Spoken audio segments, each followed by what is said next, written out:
Ahí. Ujú. Muy bien. Lucy. Voy a compartir pantalla. Vamos a hablar hoy sobre los trastornos hormonales, sobre los estrógenos, la progesterona, las deficiencias y trastornos en la mujer en particular, ¿sí? Ahora vamos a ver. Aunque los estrógenos están en ambos sexos, pero vamos a ver cuáles son las consecuencias, sintomatología y qué tratamientos vamos a recibir. Erika, ¿se ve bien ahí la imagen? Ok, con tu dedito. Ahí está, muy bien.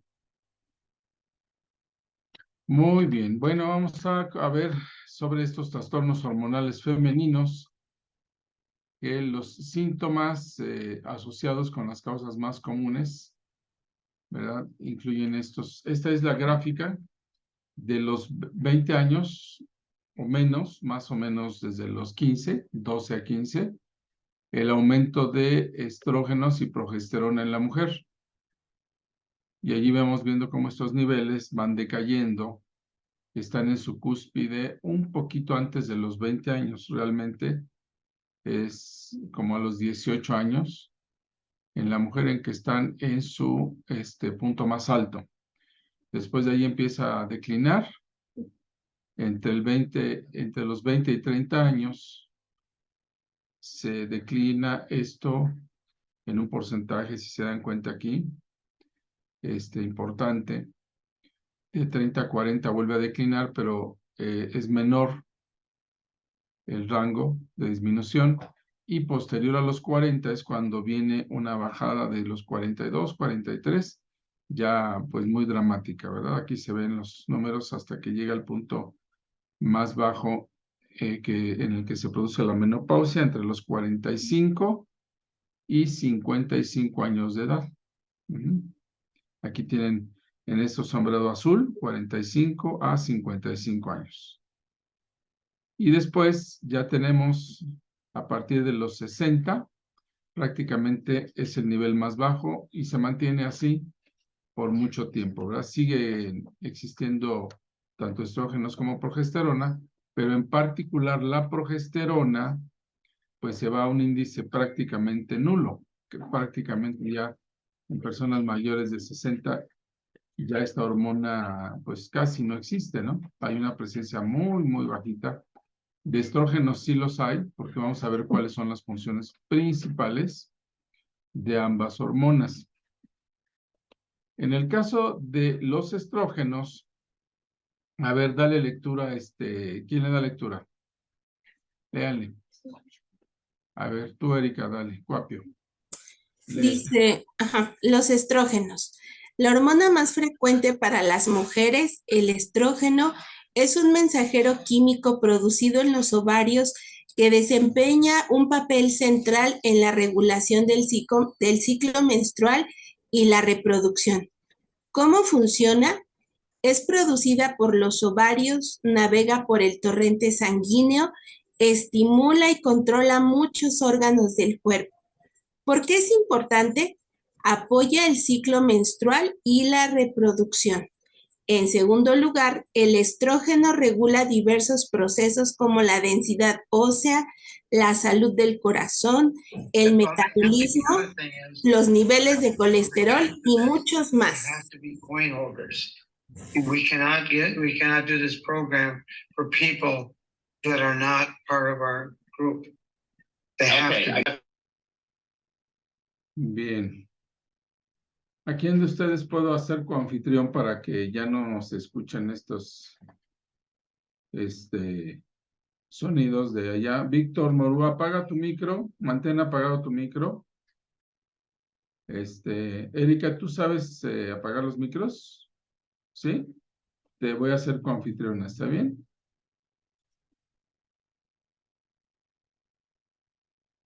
¿Ya? Ok. Muy bien. Bueno, entonces para apagarlos cuando alguien haga ruido. Es que al pasar yo algunas imágenes, dejo de percibir ahí en mi pantalla quiénes son los que están haciendo ruido, entonces tengo que salirme, detectarlo y bueno. Voy a volver a las imágenes, entonces, sobre estos trastornos hormonales de los que estamos hablando hoy.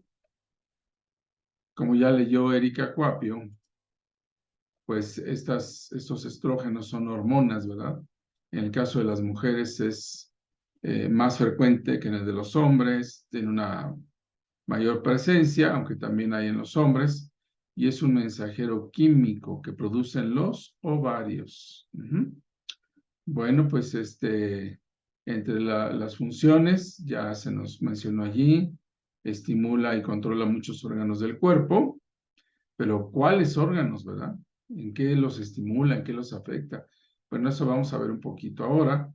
¿Y por qué es tan importante este nivel de estrógenos en el cuerpo? En primer lugar, bueno, ya vimos, asiste la reproducción de la mujer y el ciclo menstrual. Cuando hay un trastorno ahí, pues esto puede crear complicaciones, atrasos, dismenorrea, y pues que son las hemorragias que pueden ser incluso muy peligrosas, ¿no? También tiene que ver con la fertilidad y demás. Y no solo eso, sino que también trabaja sobre la densidad de los huesos, sobre la salud del corazón, el metabolismo, niveles de control y mucho más. Imagínense, pues la salud del corazón. Hablamos de que alguien que tiene bajos niveles de estrógenos es más susceptible, por ejemplo, a tener un infarto. Una persona que tiene bajos niveles de estrógenos, pues también tendría un metabolismo lento. Ahí está la razón por la que aunque se pongan a dieta y a dieta y a dieta, muchas veces no logran tener los resultados esperados. El metabolismo, pues se hace muy lento, se absorben las grasas, no se almacenan, no se digieren de la forma adecuada. Y los niveles de colesterol también se elevan, los triglicéridos. Entonces son algunos de los muchos trastornos que se pueden generar. Vamos a ver ahora otros tantos de ellos como esto, el metabolismo, ¿no? Razón por la que la mujer tiene problemas para disminuir su peso después de los 40 años, se acentúa como ya vimos la gráfica inicial.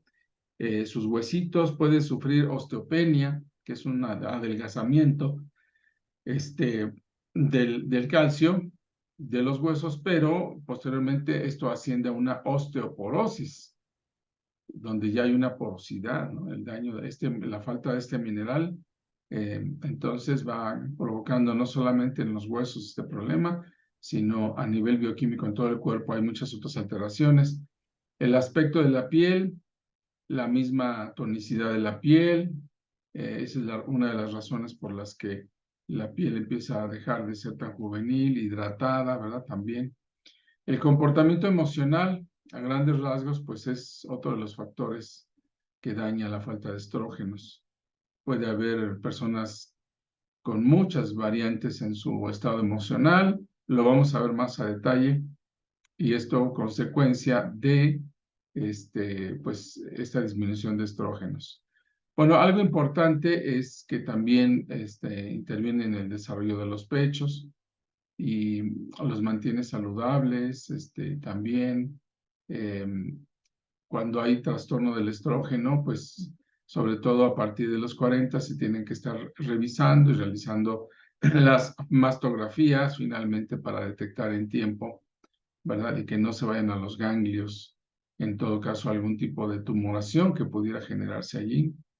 La maduración de los órganos depende de los estrógenos, la maduración de los órganos y el desarrollo de los pechos y de sus órganos reproductores. Es decir, gracias a los estrógenos, la mujer obtiene la figura que tiene, ¿verdad?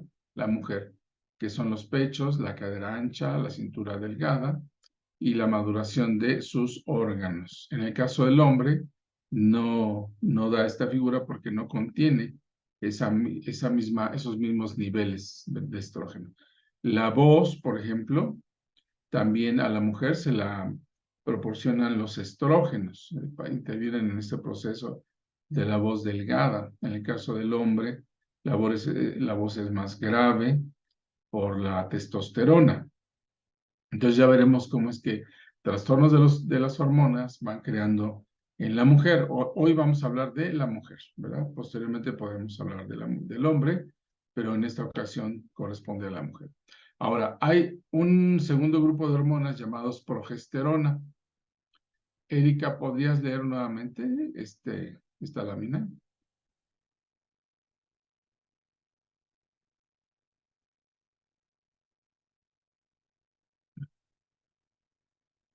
Sí. Las hormonas de progesterona son mensajeros químicos producidos en los ovarios, la placenta, cuando está embarazada y las glándulas suprarrenales esenciales para promover la concepción y apoyar el embarazo. ¿Cómo funciona la progesterona? Es producido por los ovarios, las glándulas suprarrenales y la placenta. La progesterona estimula el endometrio para recibir y nutrir un óvulo fertilizado implantado. Si la implantación no ocurre, los niveles de progesterona disminuyen, el endometrio se descompone y se produce la menstruación. Si ocurre un embarazo, la progesterona se produce en la placenta durante todo el embarazo. Entonces, como podemos ver nuevamente, aquí ya no se limita su producción solamente a los ovarios, sino también a las glándulas suprarrenales, un par de glándulas que están por encima de los riñones, y también durante el embarazo, durante toda la gestación, en la placenta. Allí se producen también. ¿Y qué funciones tienen, entre otras? Bueno, pues estimular el endometrio para recibir y nutrir un óvulo fertilizado. Es decir, que esté en condiciones de poder recibir un espermatozoide que ha sido fecundado ya en un óvulo y que ahora va y se coloca en ese endometrio para incubarse de manera natural y poder dar a luz, ¿verdad?, la persona posteriormente. Si no ocurriera esta implantación, vean ustedes la función que tienen las hormonas de progesterona. Inmediatamente esos niveles disminuyen, el endometrio se descompone y se produce la menstruación. Entonces, está buscando el embarazo, ¿verdad? Ahí la mujer, entonces, o la mujer y el hombre, ¿verdad? Están buscando el embarazo.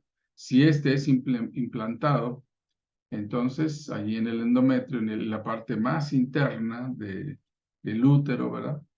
Entonces allí pues ya empieza la gestación, pero cuando esto no ocurre, entonces la misma progesterona hace que reduce sus niveles para que este endometrio se elimine totalmente a partir del ciclo menstrual. Pero si sí es fecundado, en este caso, la misma progesterona aumenta su producción allí en la placenta. En la misma placenta que va envolviendo a esta nueva vida, a este nuevo ser, allí mismo empieza a producir más progesterona durante todo el embarazo. Así que es característico de el embarazo. Muy bien, ahí tenemos la imagen, las trompas de falopio, el endometrio, que es justamente la implantación donde ocurre de la célula fecundada. Y bueno, en caso de que no se embarazara la persona, pues tiene que ser expulsada. ¿Qué pasa con la deficiencia de estas hormonas? Vamos a hablar concretamente de los estrógenos y de la progesterona.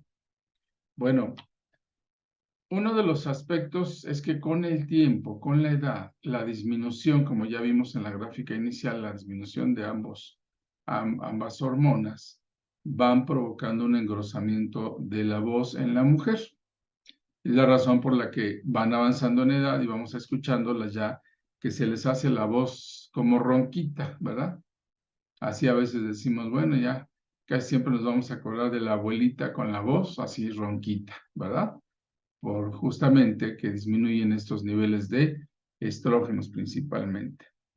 Otro de los síntomas, sobre todo iniciales, es la sensibilidad en los senos. cuando hay esta sensibilidad o hipersensibilidad en algunos casos, ¿verdad? Cierta molestia, cierta incomodidad. Esta deficiencia de estrógenos es lo que produce, principalmente, y también de la progesterona, actúan conjuntamente en este caso. Otro de los síntomas es la protuberancia en el cuello. Normalmente, durante la etapa en la que la endometriosis se produce en su máximo nivel, hasta los 18 años, un poco antes de los 20, la cara, a menos que sea una persona con una mujer muy excedida de peso, pero difícilmente la cara se va a notar en la cara el engrosamiento del cuello. Normalmente se delinea perfectamente bien el rostro de la persona, se ve la cara y luego se perfila el cuello. Cuando se van reduciendo estos, pues ya el cuello se va haciendo más grueso y posteriormente, bueno, pues ya hay una flacidez ahí. Otro de los síntomas de los trastornos de estas hormonas es la visión. Pudo tener la mujer una visión muy, pero muy efectiva, ¿no? A distancia, mirar como águila en toda su juventud, pero pues ya llega un momento en que se va cansando la vista hasta que ésta se va haciendo borrosa y posteriormente tiene que utilizar lentes, ¿verdad? Para poder ver de cerca. Bueno, en todo esto interviene la progesterona y los estrógenos, ¿ok? Ambos. Otra, miren, observen esta mujer con 20 años o menos, y acá de unos 40 aproximadamente. Aunque si solamente viéramos la imagen de la derecha, si solamente viéramos esa imagen, diríamos, pues está bien, ¿no? Sin embargo, noten ustedes la diferencia en las mejillas, cómo se van inflamando y en el corte de la mandíbula. Se va perdiendo esa línea circular, ¿verdad? Completa. Aquí se abre y se cierra. Se va viendo esa inflamación. Incluso se ve a los costados en las mejillas, ligeramente. Pero sobre todo se ve en estas áreas laterales, los labios, todo eso. Bueno, pues esa es parte de esta disminución de estas hormonas. La infertilidad, por supuesto, también es producto de una deficiencia de estrógenos y sobre todo de progesterona. Allí, cuando hay bajos niveles, aunque la persona esté joven, si tiene bajos niveles, pero muy bajos niveles, no se va a poder embarazar, a menos que se someta a ciertos tratamientos en los que directamente se aplican estas hormonas a la mujer para ayudarle, ¿verdad? Y si está en un periodo todavía conveniente para ello, pues muchísimas personas logran la fertilidad. Posterior a los 45 a 55 años, como ya vimos en la gráfica del principio, donde ya se generan esa década de la menopausia, pues ahí ya no, aunque inyectaran todas las hormonas del mundo, ya no habría un embarazo, porque ya no tiene la capacidad del endometrio de retener a esa célula, incluso aunque se aplicara por este método in vitro, ¿verdad? Inseminación in vitro, que es muy común ahora y por el que han salido tantas personas ya con gemelos o mellizos, ¿verdad? Llamados cuates. Acá en México les llamamos cuates. En otros países les llaman mellizos, en otros les llaman, ay, me estaba acordando en el Caribe, como les dicen, jimaguas. Bueno, la diferencia entre un gemelo y un mellizo es básicamente el gemelo, los dos, o trillizos, los que sean están en una misma bolsa. La placenta es la misma para todos. Y en el caso de los mellizos, o jimaguas, o cuates, es una bolsa por cada niño. Entonces, por eso son de Características totalmente independientes, son distintos. Pero bueno, esa capacidad se pierde con la edad, así que aunque se aplicara un tratamiento hormonal, no se logra la fertilidad y además se aumenta el riesgo de cáncer. Bueno, otra característica es el cabello delgado y quebradizo, de cuando estos niveles están bajos. Ahí la persona empieza a perder cabello, empieza a ser muy quebradizo, muy débil. Y bueno, lo que pudo ser una gran cabellera, ¿verdad? Así abundante, pues empieza cada vez a hacerse menos abundante, hasta que pues además se va resecando muy fácilmente, se quiebran las puntas, todo eso. Deja de hidratarse literalmente el cabello y entonces pierde su hidratación fácilmente. Ya no es una cabellera tan brillante y dócil, ¿verdad? Otro de los síntomas más frecuentes es la reducción en el deseo sexual, es decir, el líbido o deseo sexual. Ahí prácticamente la mujer lo va perdiendo, va siendo menos frecuente y pues pudiera llegar un día en que no lo tenga, definitivamente, ¿verdad? Sin embargo, todos estos factores que les estoy comentando son en lo que radica en la mayoría de los casos. Pero hay excepciones, como todo, hay excepciones. Hay quienes prolongan mucho el líbido, hay quienes, a pesar de pasar toda su menopausia, no tienen prácticamente ninguno de estos síntomas, o si acaso alguno que otro. Dicen, yo no sé lo que es esto, aquello, un dolor de cabeza, una sudoración excesiva, en fin, ¿verdad? Hay excepciones como todo. Pero otro de los cambios importantes es en el apetito. Le da más a la mujer por comer más comida chatarra, más comida insana, más carbohidratos, más grasa. Entonces sí, obviamente va a depender mucho de su crianza, su educación, su autoestima, sus costumbres alimenticias. Sin embargo, se ha observado que empieza a perder ese interés por mantenerse muchas veces y tiene un apetito incontrolable por fritangas y ese tipo de cosas, ¿no? Otro de los trastornos más comunes es la hinchazón. Hoy me arden los pies, tengo comezón en los pies, cuando me acuesto se me adormecen, se me hinchan, y esto es no solamente en los pies, sino también en el abdomen. Entonces, pues esta hinchazón es muy frecuente y lamentablemente también es otro de los síntomas que podemos ver en la mujer. Necesidad de ir al baño, más o menos de lo habitual. Necesidad de ir al baño, es decir, cambia. Normalmente la persona dice, bueno, yo no era estreñida, pues ahora empieza a ser estreñida, ya va menos. O yo normalmente no tenía diarreas, ahora ya tiene diarreas, va más de lo habitual. Entonces, o bien de pronto tengo estreñimiento y de pronto tengo diarrea, y esto va muy de la mano con los cambios emocionales. La mujer de quien estamos hablando hoy, cuando empieza a tener esa pérdida de producción de estrógenos y de progesterona, también empieza a tener muchos cambios cognitivos, irritable, intolerante, ansiosa, depresiva, puede serlo en cualquier momento. Tiene cambios de humor muy fácilmente. Entonces, pues lamentablemente todo eso puede generar o puede provocar el síndrome de intestino irritable. En la mujer es más frecuente después de los 40 años.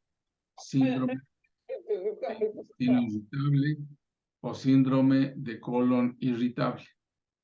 Es mucho más frecuente en las mujeres y está asociado también a esta disminución de hormonas. Los dolores de cabeza, que no le dejan por temporadas y de pronto ya no duele. Ya no me duele, no me duele, no me duele, pero de pronto temporadas en que duele, duele, duele, todo el día, toda la noche, el siguiente día, y así puede estar el asunto. Y se revisa uno, ¿verdad? Se revisa la persona y no, pues no encuentra nada, excepto que, pues, los niveles de estrógenos se han disminuido más todavía. Ahí es donde conviene hacer un perfil tiroideo. La depresión como parte de los síntomas emocionales que padece la mujer, la depresión. Nada más hay que determinar si la depresión realmente es depresión o la mujer está triste.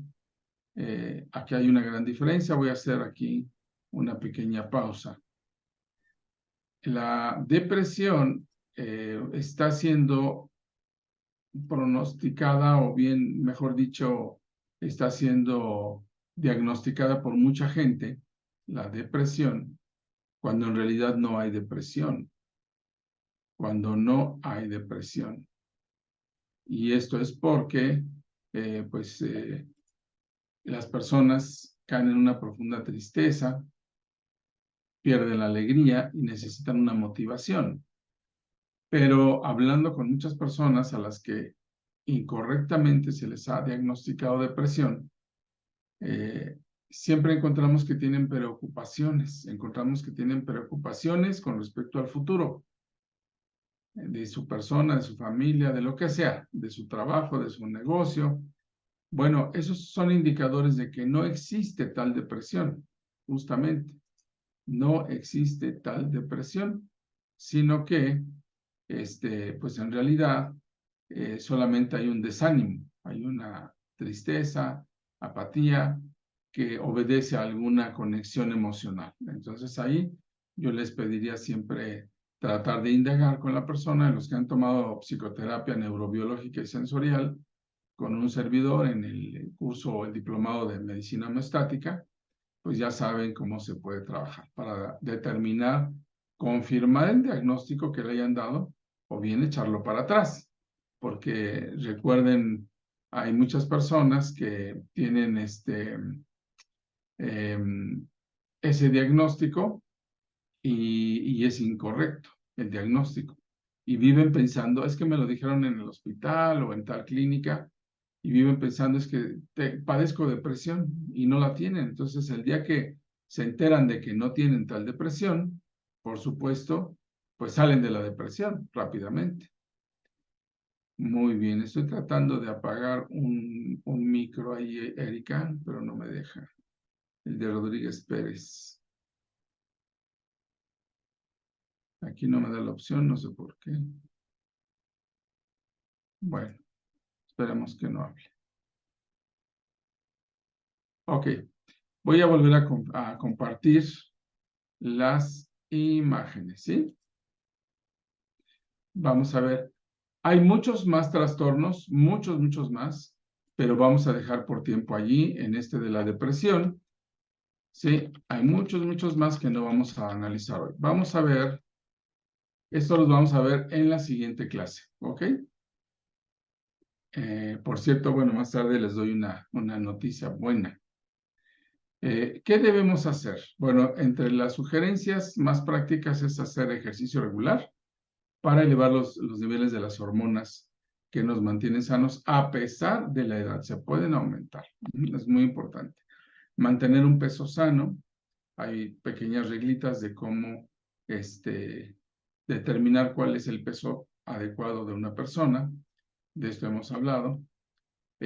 Cómo cuidar la salud intestinal a partir de la microbiota. La flora intestinal, en pocas palabras, tiene una proliferación de bacterias que es la que se encarga de degradar y desdoblar los alimentos para que podamos absorberlos. Entonces, tenemos que ingerir diferentes, ¿verdad? Microbiotas para estar muy bien sanos. Un estómago limpio, sano, va a ser sinónimo de salud.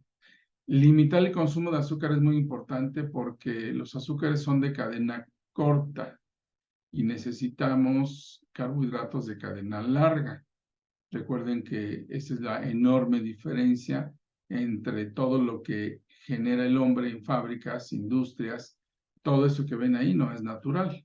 Nada de eso es natural. Todo eso tiene azúcares y elementos endulzantes industrializados. Todo eso es muy, muy, muy dañino, es nocivo y es lo que más ingerimos. Lo primero es quitar el consumo de azúcar. Otra cosa importantísima es regular los niveles de estrés. Ajá. La gluconeogénesis, que es la producción natural del cuerpo para provocar la glucosa, pues se aumenta muchísimo cuando la persona vive bajo tensión. Entonces ya hemos comentado cómo disminuir la tensión en psicoterapia neurobiológica. Consumir grasas saludables, lograr un sueño de calidad, pues hemos dado muchos consejos sobre cómo lograr un sueño de calidad, ingerir muchas fibras. ¿Y qué más podemos hacer? Bueno, pues con respecto a nuestra línea Tetramag, es número 1, ingerir cualquiera de las cuatro fórmulas de minerales que son el magnesio, potasio, zinc y vitamina C, ¿ok? Los 3 primeros, bueno, sí son minerales, el cuarto es una vitamina. Pero estos 4, agregándose este dragon fruit, bergamota resveratrol subaki, le suministran a la mujer una mineralización adecuada para combatir la fatiga, el cansancio y muchos otros trastornos que van de la mano con la disminución de hormonas. Pero uno de estos elementos se debe combinar siempre con tetrafem. Como pueden verlo aquí, el segundo, que está en color rosa con blanco, tetrafem de femenino. Este tiene una formulación exclusiva, tetrafem, aquí la pueden ver, a base de Dong Quai, de achilla o aquilla, de frutilla de arena, de ácido fólico y calcio. Este tetrafem es extraordinario para tratar los trastornos relacionados con la esterilidad, también con la menopausia y las consecuencias de la misma, como son el cansancio, los dolores de cabeza, la sequedad cutánea, climaterio, líbido, etc. ¿Sí? En la siguiente clase voy a dar un complemento de sintomatología que produce justamente este trastorno. Así que esto es lo que les mostré en esta ocasión. Les hago una invitación para que se acerquen con nosotros a nuestra institución, debidamente legalizada, avalada, ¿verdad? Por algunos organismos federales, legales, nacionales e internacionales, y unirte a nuestra comunidad con más bueno, pues no hemos contado, pero son muchísimos alumnos en más de 20 países que se han graduado en más de una década, ¿verdad? Ahí tienes mis teléfonos. Voy a dejar de compartir para que pueda yo responder alguna pregunta que tengan. ¿Alguna pregunta de esta primera parte? Esto se llamó la clase A, o la primera parte de trastornos hormonales. La parte B la veremos la semana que viene, con mucho gusto, y vamos a ahondar más en detalles. Ahora quise abarcar una buena cantidad, prácticamente la mitad abarcamos del material, para que estableciéramos las causas por las que se producen estos síntomas. Y algunas de las soluciones que podemos dar, ¿verdad? ¿Alguna pregunta que tengan, Erika Cuapio? No, queda todo muy claro. Gracias. Muy bien. Excelente. Bueno, pues pues entonces, si no hay más preguntas, les agradezco mucho. Yo me voy a quedar aquí hasta las 7 para empezar otra presentación, pero ahora en la que vamos a ver el mismo padecimiento de trastornos hormonales femeninos, pero ahora vamos a ver la incidencia del glutatión, no del Tetramag, sino del glutatión en el organismo. Bueno, por último les comento que estamos haciendo un reajuste en el que van a recibir una invitación para poderse integrar a un nuevo ciclo. Estamos terminando ya este ciclo de conferencias del Instituto Mexicano de Medicina Homeostática. Tenía el propósito durante 3 meses de capacitar a nuestros distribuidores, socios y colegas que distribuyen Tetramag en México. Pero estos 3 meses realmente se extendieron a 1 año y medio.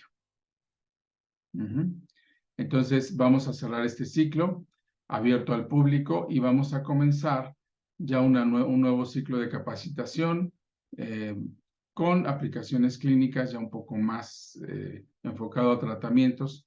Y estas capacitaciones no van a tener ningún costo, pero serán exclusivamente para los socios y colaboradores de Tetramag. Entonces, la semana que entra será la segunda parte de esta clase y será la última de este ciclo de conferencias abiertas al público. Les agradecemos mucho a los que pudieron acompañarnos y beneficiarse de estas charlas. Estamos encantados de eso. Pero pensamos que 1 año y medio fue muy razonable y muy suficiente como para que pudieran algunos estar convencidos de si les convenía o no, ¿verdad? Integrar el Tetramag en su práctica clínica. Y bueno, y quienes no se convencieron en este lapso, pues agradecemos muchísimo que nos hayan acompañado. Ahora seguiremos trabajando únicamente con quienes están utilizando Tetramag en su práctica clínica. Queremos enfocarnos en ellos para pues atender directamente tratos, ¿verdad? Casos específicos. Así que pues gracias. El próximo martes a las 6 de la tarde, hora de México, será la segunda clase, complemento de esta de trastornos hormonales, y haremos el cierre de este ciclo, pues tan bonito al que les agradecemos que nos hayan acompañado tanto tiempo, ¿verdad? Pues gracias entonces, cuídense mucho y yo me quedo aquí para dentro de 20 minutitos. Retomamos el tema con glutatión. Hasta la próxima. Cuídense mucho.